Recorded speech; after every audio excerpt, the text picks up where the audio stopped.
Oh, what's up sa inyo mga kabayan? Magandang araw sa inyo. So ito, meron naman tayong pag-uusapan mga kabayan kasi kaliwat kanan ng mga press briefing, mga interview ng mga kalyado ni Bungit mga kabayan. Sa mainstream media, kung mapapansin ninyo, may pahayag ang tagapagsalita ni si Attorney Claire patungkol diyan mga kabayan sa arrest warrant ng galing ICC mga kabayan, 'di ba? May pahayag din diyan si Honorable Honorable Chua mga kabayan. May pahayag din dyan mga kabayan yung spoke person ng PNP. Oh, sino pa mga kabayan? Ang daming may mga nagsalita patungkol dyan sa sinasabi nilang arrest warrant no ng ICC. Napakatunog niyan mga kabayan, kahit saan talaga naman pinag-uusapan mga kabayan, kahit nga si Mayor Baste nag-post na rin mga kabayan sa kanyang Facebook page, 'di ba? So ito mga kabayan, may tulonggis daw na nagkakalat mga kabayan na nagkakalat mga kabayan na mayroon daw vote buying no diyan sa nangyaring rally mga kabayan sa Hong Kong. Oh, yung mga taga Hong Kong natin diyan kababayan, mga kabayan, nagkakabayaran ba diyan nung nangyari ng rally?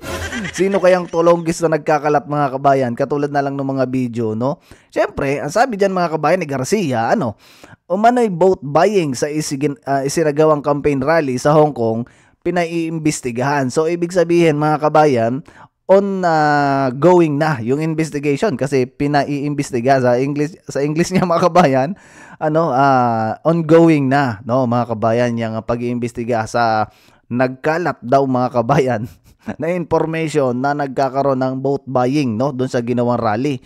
Sus, tayo naman mga kabayan, syempre, hindi tayo naniniwala diyan.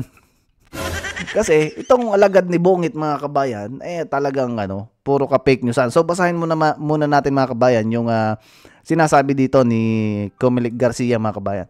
O yung sa mga hindi pa pala mga kabayan nakasubscribe, mag-subscribe na kayo. At sa mga nakasubscribe na mga kabayan, maraming salamat sa inyong pag-like at pag-share. O basahin muna natin to mga kabayan, no. Pinaiimbestigahan na umano ng Commission on Election ang ulat umano ng vote buying na may nangyari sa pinakahuling campaign rally na ginanap sa Hong Kong. Nakarating sa full body ang report mula sa mga kumakalat na impormasyon mula sa social media kung saan mayroong kapalit na halaga ang pagboto sa buong senatorial slate ng pangangampanya roon. Yan po ay kinakailang i-verify ng mabuti sapagkat mahirap at baka tayo'y makuryente. Baka tayo makuryente. No, sanay naman tong administrasyon nito ni Bungit na lagi na ako kuryente. Baka may fake news. Oh. Napakahirap ng misinformation at disinformation sa kasalukuyan ayon kay Comelec Chair George Garcia. Yan ang sabi mga kabayan, ha. Samantala, hindi pa umano may tuturing na ebidensya ng Comelec ang mga nagkalat na impormasyon sa social media patungkol dito. Saan kaya social media yun mga kabayan? Hindi ko nakita. Nag-scroll na ako . Nakikipag-ugnayan na rin umano ang ahensya sa konsulado ng Hong Kong para makakuha pa ng ebidensya ng ibang detalye. Aminado naman ang Comelec Chair na wala rin silang jurisdiction sakaling magawa ang ganitong uri ng krimen sa ibang bansa. Yan ang sabi mga kabayan ni George Garcia sa kanyang interview sa News 5 mga kabayan. Sa mainstream media na naman mga kabayan. Kita ninyo, no? Yung mga kababayan natin doon, pangitan naman sa video, ginawa ng issue na kesyo ay impeach BP Sara daw ang sinisigaw ng mga kabayan natin nandyan sa Hong Kong, na which is fake news naman. Pati yung sinasabi ni George Garcia na kumakalat daw. Hinahanap ko yun mga kabayan kung sino bang tolonggis na nag-post nun na nagkakalat na sinasabing merong vote buying. Nandun nga mga kabayan na yung mga OFW doon mga kabayan, nagtiyaga mga kabayan. Gumising ng maaga, bumili ng ticket. Hindi ko alam mga kabayan kung may bayad ba yung ticket, no? Gumising ng maaga para makita lang mga kabayan yung ating dating Pangulo. Yung iba nga mga kabayan medyo syempre ikaw ang gumising ng maaga tapos hindi ka makakapasok dun sa venue. Di ba napakahirap nun mga kabayan? Parang medyo tumampo mga kabayan kasi hindi nga nakapasok sa sobrang dami, no? At napuno yung stadium. Ito pa mga kabayan. Ito pa ang matindi. Isa pa rin to, no? Ito mga kabayan. Ito kasi mga kabayan, si Bersamin ay dating kabinete ni PRRD, no? Sinampal to ng katotohanan ni Attorney Salvador Panelo, no? Mga kabayan, itong sabi, twisted and shameless words from a man who was appointed Chief Justice of the Supreme Court and to the juicy position of Chairman of the Government Security Insurance System by the Elder Duterte. Diba? Siya mga kabayan yung appointee dati ni PRRD, no? Na talaga nung ay puro praise, no? Sa dating administrasyon. Whom he now depicts as a tyrant and transgressor of the people's rights, no mga kabayan. Ilaki nga natin, hindi natin mabasa ng maigi mga kabayan. Ganyan mga kabayan ang ginawa nitong pangalan nito, si Bersamin mga kabayan. Yan yung kanyang mga ginagawa ngayon sa dating administrasyon na kung saan mga kabayan, himod poet siya din nun. At kumbaga, siya ay pabor mga kabayan sa ginagawa ng administrasyon. Ito pang sabi, yet he willingly accepted the appointments and served under what he describes as an oppressive and tyrannical rule, even they praising then President Duterte for his strict and equal enforcement of law to all, high or low mga kabayan. Yan, kita nyo ito si Bersamin mga kabayan, no? Nakakahiya yung mga ganyan tao, no? Nakakahiya talaga, grabe. Isipin niyo noon ay praise siya ng praise sa dating administrasyon. Ngayon, ito mga kabayan, paninira ang ginagawa nila sa dating administrasyon kay PRRD. Ito yung mga tipo ng taong balingbing din mga kabayan. Sa bagay, kung kanino ka nga naman mga kabayan nakikinabang, ay di doon ka, no mga kabayan. Ganun lang talaga ang buhay, panapanahon lang talaga. So ito mga kabayan, pakinggan natin itong pahayag naman dito nitong mga kaliwat kanan mga kabayan ng pagpapa-interview. Itong si Jim Paharda mga kabayan, tagapagsalita ng National Police. As of now, ma'am, wala pa po tayong verifiable information as to the reported na warrant of arrest issued by the ICC. Ma'am, may paggalaw dun sa mga tauhan po sa Davao. Tumambak yung mga pulis daw po doon sa Davao Airport noong Friday, Saturday. May kinalaman po ba ito?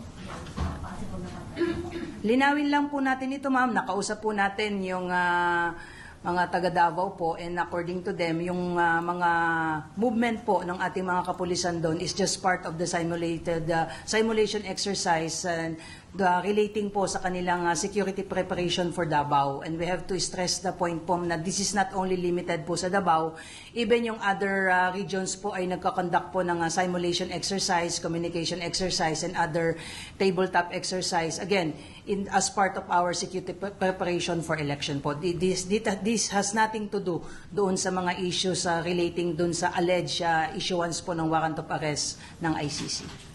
So mga kabayan, totoo pala yung sinasabing 7,000 mga kabayan na nagpunta ng Davao. Kasi ito na mga kabayan, si Jim Paharda mga kabayan na nagsasabi dito, no? Na exercise lang daw yun mga kabayan ng mga kapulisan natin. Pero nakapagtaka lang mga kabayan, bakit yung sa Davao lang binabalita? Kung talagang totoo mayroon pang mga ibang pinadalang units or may mga iba pang units mga kabayan na nagpunta sa mga iba't ibang region, sa mga iba't ibang probinsya para mag-exercise mga kabayan, mag-joint exercise, diba? Bakit Davao lang? Yun ang nakakapagtaka mga kabayan. Kung kailan lumabas yung matunog na ICC na yan, bakit ngayon lang nagkaroon ng exercise at sa Davao pa? Kita mo? Diba? Hindi po galing sa ICC. Ang PNP po ba ay may hawak na anumang warrant of arrest sa kaso locally dito ni dating Pangulong Duterte? Wala po. Wala po tayong hawak na anumang warrant of arrest issued by the local courts against sa dating Pangulo po. So yan mga kabayan, wala mga kabayan. Si Jim Paharda na spokesperson ng PNP chief mga kabayan ang nagsabing wala. So itong si Jay Ruiz mga kabayan, nasuplak na naman, nakakaya to si Jay Ruiz mga kabayan. Diba? Gumawa ng issue, nagpaingay-ingay ng ICC warrant of arrest na yan, di ba?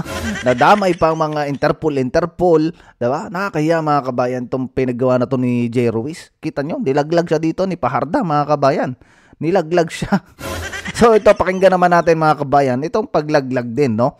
Nitong si Castro mga kabayan, ini-live natin to, ay na-copyright tayo mga kabayan. Ulitin natin. Magandang umaga po, Yusek. Ma'am, merong lumabas na news article saying na nag-issue na raw ng red notice ang Interpol in connection dun sa ICC arrest warrant kay PRRD. Meron po ba tayong natanggap na confirmation or detalye tungkol po doon? Wala pa po tayo natatanggap na anumang communication patungkol sa red notice. At nakausap din po natin si ASEC Nico from the DOJ. At as of now, tinitignan din po nila ang kanilang mga records. As of now, wala pa po natatanggap na anumang communication patungkol dyan. But Bagsak mga kabayan. Una si Jim Parda mga kabayan na nagpabulaan, no, ng sinasabing warrant of arrest.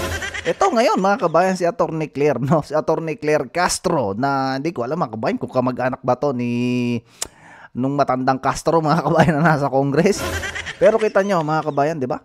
Lumabas yung pagiging fake news. Ngayon, ano kaya ang gagawin dito ng administrasyon ni Bungit, mga kabayan? Diyan kay Ruiz, mga kabayan. May kilala akong Ruiz, mga kabayan. Di ba paring martir yun? Si Father Ruiz ba yun, mga kabayan, yung paring martir? Pero ito si J. Ruiz, mga kabayan, napakalayo ng style, no? Kita ninyo, ipinagkakalat niya yung tao na yan. Tapos itong mga to, inilalaglag ngayon si J. Ruiz. Hindi sinang-ayunan yung sinasabi niyang narinig niya, mga kabayan. Ano kayang... Saan kaya narinig mga kabayan ni J. Ruiz? Or baka naman, no, baka naman talagang siguro napag-utusan na gumawa ka ng ingay kasi yung ating si PRRD nandun ngayon sa Hong Kong.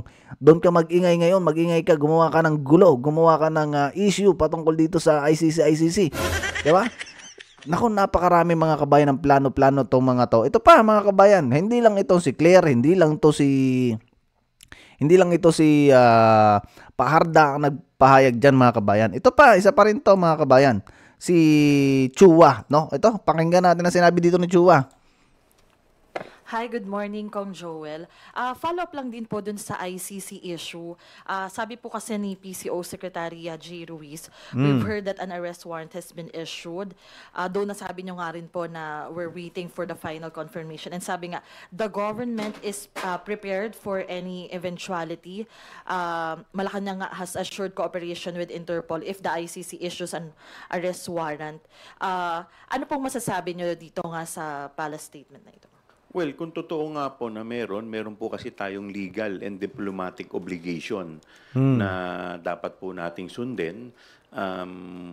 Kung hindi po ako nagkakamali, bagamat hindi tayo winidraw na natin ang ating membership sa ICC, pero tayo po ay parte pa rin ng Interpol. In fact, nung tayo po ay hinanap po natin si Alice Guo sa ibang bansa, ay humingi rin tayo ng tulong at suporta sa Interpol. Kaya hindi naman po maganda na tayo ay tataliwas dito. Dahil kung tayo po yung nangangailangan, sila naman ay ina-accommodate tayo. Kasi miyembro po tayo nito. Opo. Hindi kaya mga kabayan maging konflikto, no? Hindi kaya maging konflikto between Amerika at Philippines, mga kabayan? Kasi, di ba, si Donald Trump mga kabayan nag-sanction dyan sa ICC na yan. Yung ICC mga kabayan, sinasabi nila na bibigay ng magre-release ng warrant of arrest dito kay PRRD at i-implement mga kabayan ng Interpol, no? Through Interpol at magkakaroon ng coordination sa ating mga kapulisan mga kabayan. Kung halimbawa mga kabayan, no?